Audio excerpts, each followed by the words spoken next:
January 6, 2021, the riot at the Capitol. 2 years of investigations have followed. Donald Trump summoned a mob to Washington, D.C.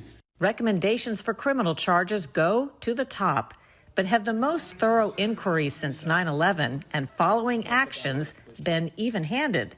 It wasn't only shock and awe in how they came to your house, it was shock and awe in the charging too, shock and awe across the board. This week, we raised the question about investigating the investigators. America has become a global gas station at the time of an energy crisis. Do we have enough to supply what we need here in the U.S. and also help out Europe?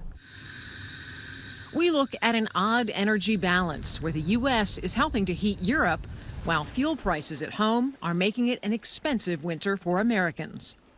Here's the problem. In this environment, there are a lot of powerful forces trying to make sure certain views aren't heard. One has to be careful how one wants to play games and weaponize language, terms, and concepts because they can backfire. And in today's world of influence-fueled divide, there might be a reason to return to the old ways of agreeing to disagree.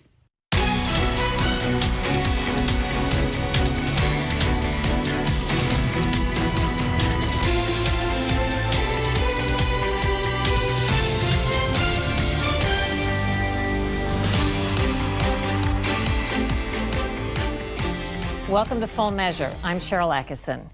It's been 2 years since the infamous January 6 rally for President Trump. The subsequent rioting at the U.S. Capitol has become one of the most prosecuted events in U.S. history. About 1,000 people have been charged with crimes.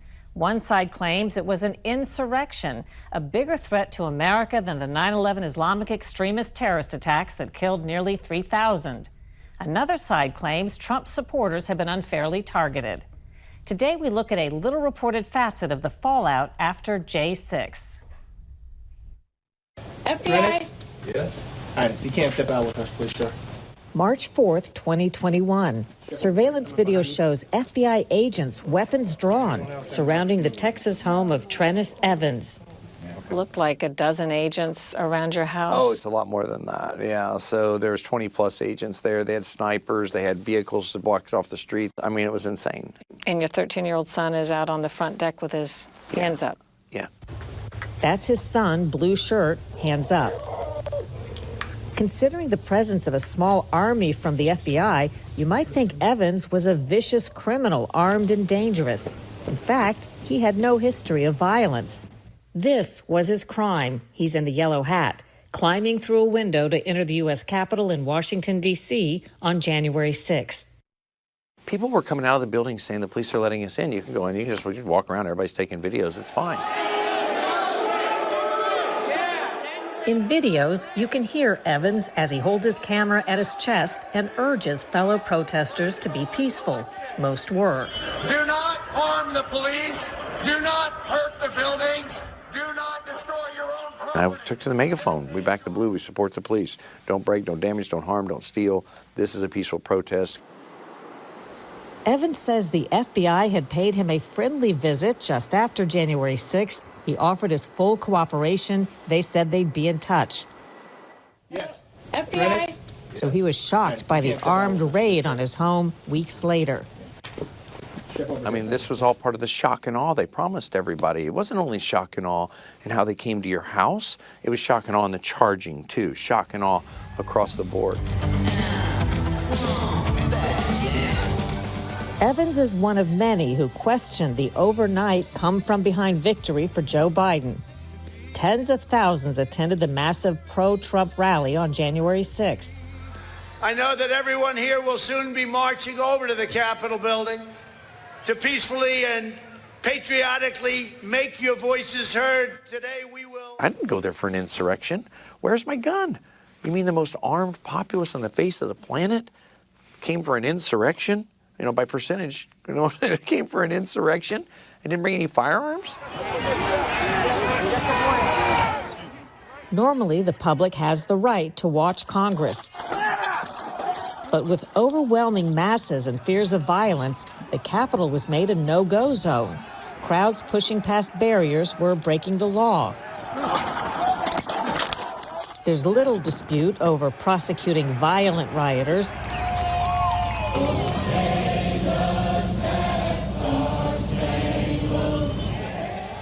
controversy surrounds the FBI's heavy-handed treatment of some peaceful demonstrators. Stephen Friend is among more than a dozen FBI agents reported to be blowing the whistle on the agency's alleged political bias. He told me he was suspended after refusing to take part in SWAT raids of nonviolent January 6 suspects. What did you think was so wrong about the raids? I felt that there was definitely a harder hand in the way that the arrests and the searches were going to be carried out. Regardless of the individual's involvement in January 6th.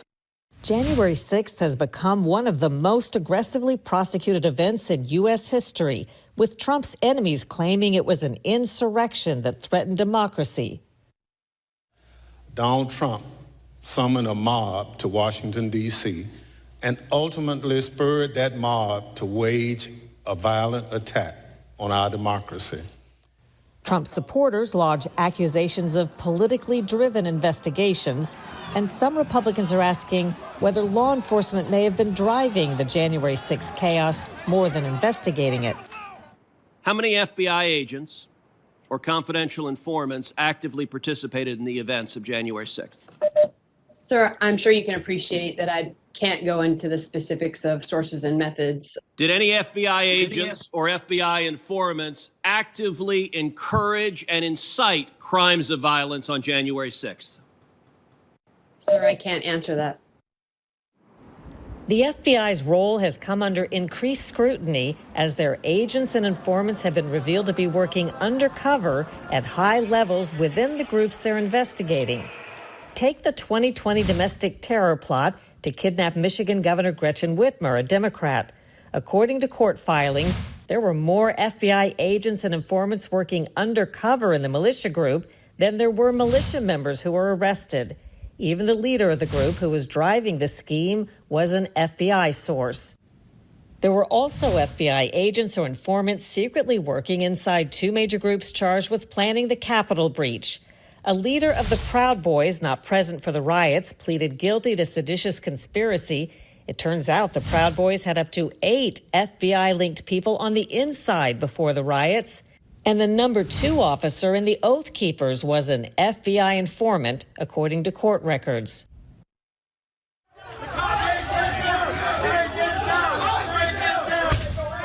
Full Measure has reviewed video evidence with more than a dozen current and former FBI agents and law enforcement officials. They've flagged what they see as behavior among both law enforcement and people dressed as protesters that merits further investigation. We wanted to ask the FBI about all of this, but they wouldn't agree to an interview.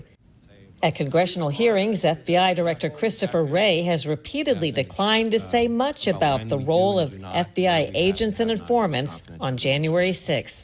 But to the extent that there's a suggestion, for example, that the FBI's confidential human sources or FBI employees in some way instigated or orchestrated January 6th, that's categorically false. Did you have confidential human sources dressed as Trump supporters inside the Capitol on January the 6th prior to the doors being opened?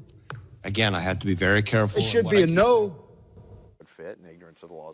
For his part, Trennis Evans says he's not innocent, but insists he's not the most wanted monster he's been made out to be. I want to own the fact that I broke the law, and I think we should all own the fact that we broke the law, but it's a civil disobedience for 99% of the people there. For the 90% of the people that went in that building, it's like a civil disobedience issue. Step over here for me, please. After the drama of the FBI raid, Evans ended up pleading guilty to simple misdemeanors, entering and remaining in a restricted building. In November, he was sentenced to 20 days in a minimum security prison. Forever tarred as an insurrectionist, a label that he says is woefully misapplied. The Democrat-led congressional investigation of January 6th recently recommended criminal charges against former President Trump. A special counsel appointed by President Biden's Attorney General is overseeing 2 other federal investigations into Trump. Ahead on Full Measure, how war in Ukraine is making it more expensive to heat your home.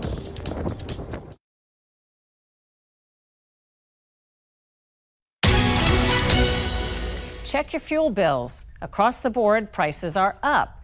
Natural gas is generally considered the cheapest way to heat most homes, yet Americans are paying nearly a third more than a year ago. Lisa Fletcher explains how a big boom in natural gas production here has gotten caught up in a widespread green energy crisis.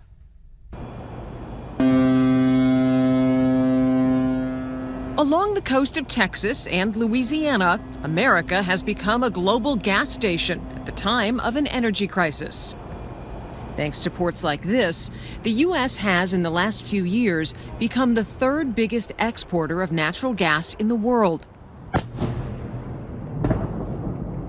And at a critical time, with the war in Ukraine upending Europe's traditional supply of gas from Russia, the U.S. is stepping up to keep the lights and heat on in struggling places.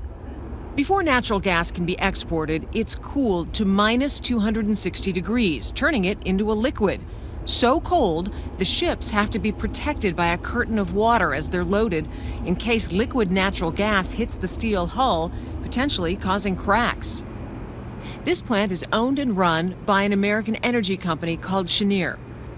Anatol Fagan is its executive vice president. A number of countries, Germany and Italy in particular, relied on Russian volume for almost half of their natural gas requirements. So that is a very difficult dynamic to replace when all of the infrastructure that's been built up over generations that delivers volumes into the center of Europe all of a sudden is dramatically decreased. U.S. natural gas production took off around 2007 when fracking helped unlock massive reserves. Fracking involves injecting high-pressure liquid into cracks in rock formations to force out previously inaccessible gas and petroleum. As a cleaner-burning fossil fuel, natural gas replacing coal-fired power generation is seen by many as a bridge to a future dominated by renewable energy. But there's a problem. While U.S. gas production has reached record levels, consumers are also seeing records in terms of the prices they pay, with bills rising more than 20% above where they were this time last year. Dina Wiggins is president of the Natural Gas Supply Association. When there's such an increase in demand, that also creates challenges for people. And the Energy Information Administration says for users of natural gas, they're going to see the highest increases this winter. Well, I think we need to step back a little bit and look at what happened during the pandemic. Demand for natural gas went down, production went down, a market response. So coming out of the pandemic, when demand started rising, there's a market response to that, and the market response to that is that producers are producing more. Now, our producers are facing the same challenges that lots of industries are facing. You know, supply chain and labor shortages and everything else that people are facing coming out of the pandemic. And it's not just the challenge of prices. The Biden administration's focus on renewable energy has, according to some in the fossil fuel industry, meant that not enough has been done to incentivize oil and gas production. Then there's distribution, which is limited by pipelines. And in some areas, there just isn't a good way of getting more gas to consumers. Some regions are definitely more constrained in terms of infrastructure than others. The Northeast in particular is the sort of the poster child for we've got a problem. And the pipeline community is willing to build the pipeline. We've tried to get pipelines into the Northeast. You can't seem to cite a pipeline in the Northeast that goes through the state of New York. New York just does not seem to want a pipeline going through its state. And that's a problem. And she's right. New England has relatively few pipelines compared to the rest of the U.S. And while the region does have terminals to accept shipments of liquefied gas, there's now strong competition from Europe, where buyers are prepared to pay high prices for gas deliveries. So the other key question is if, amid rising demand, we'll still have enough natural gas to meet domestic needs. A lot of people think we are approaching an energy crisis here in the United States. In our current circumstance, do we have enough to supply what we need here in the U.S. and also help out Europe? In short, we do. The U.S. gas industry, from a production standpoint, has basically doubled since around the 2000 timeframe. And it has the resource to continue to grow, continue to meet the requirements not only of the domestic needs, but also of exports, power generation, and serve all of the customers. But in the global market, companies sell to the highest bidder. Europe is in dire need, has cash and few options, and has the infrastructure to receive and process American gas. Leaving the U.S. caught in its own conflicting energy policies, paying more to heat during what may be a long, cold winter.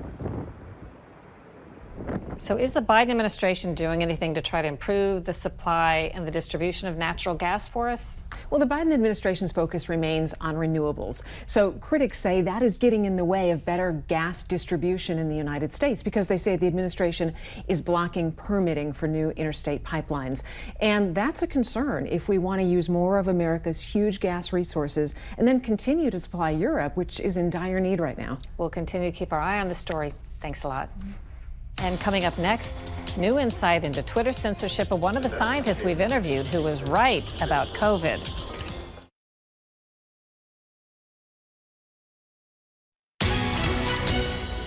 An update to our reporting and investigations on COVID policies and censorship.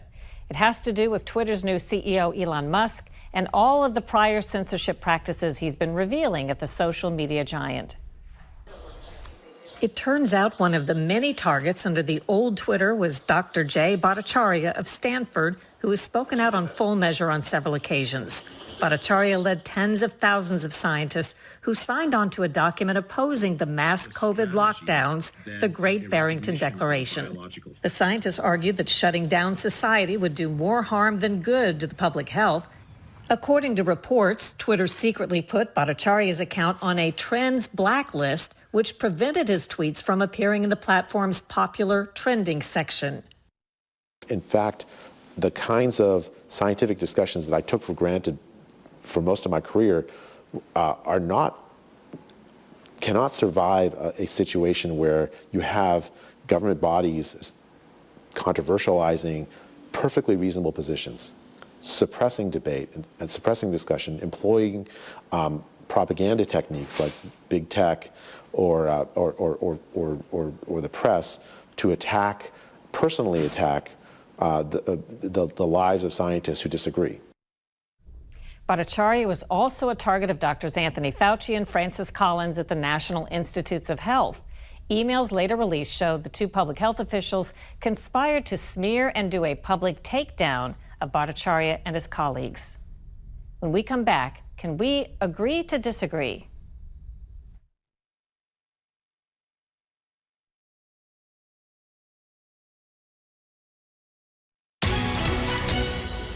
Let's agree to disagree.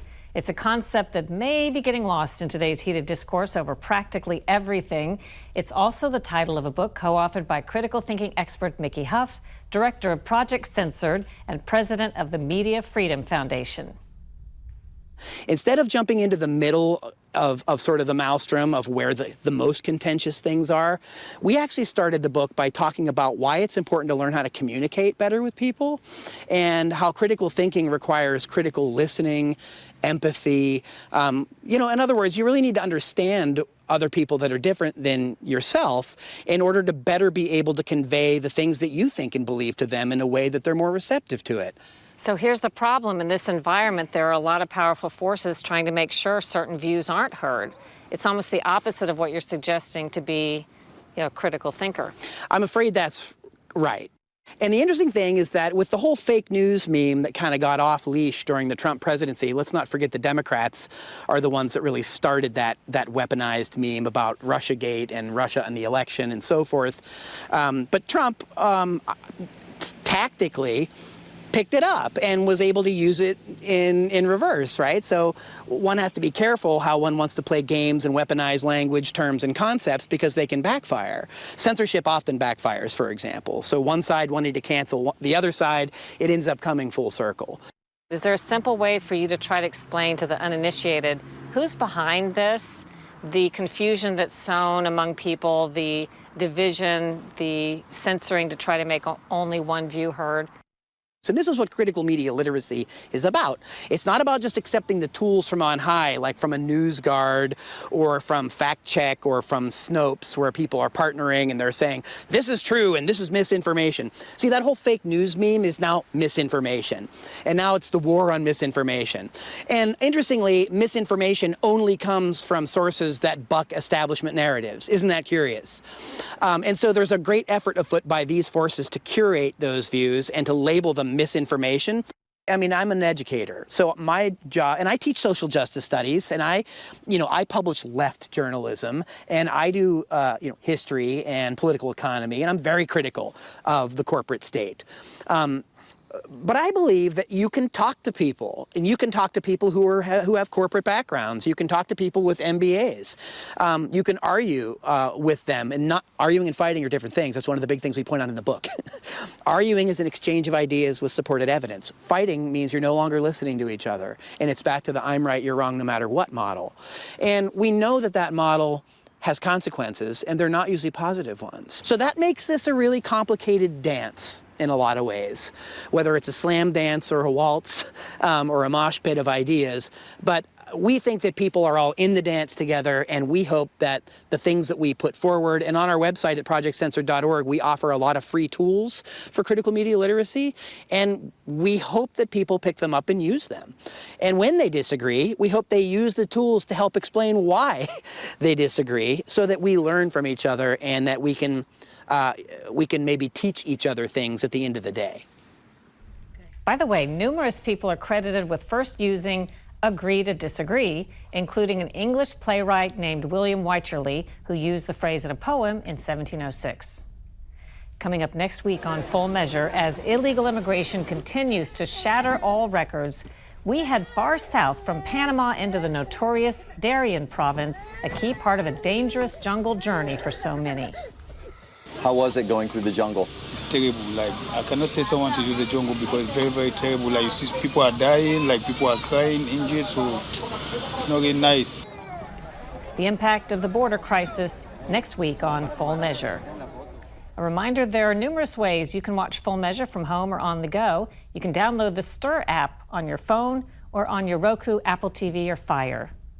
Until next time, we'll be searching for more stories that hold powers accountable. I'm Sharyl Attkisson. Thanks for watching.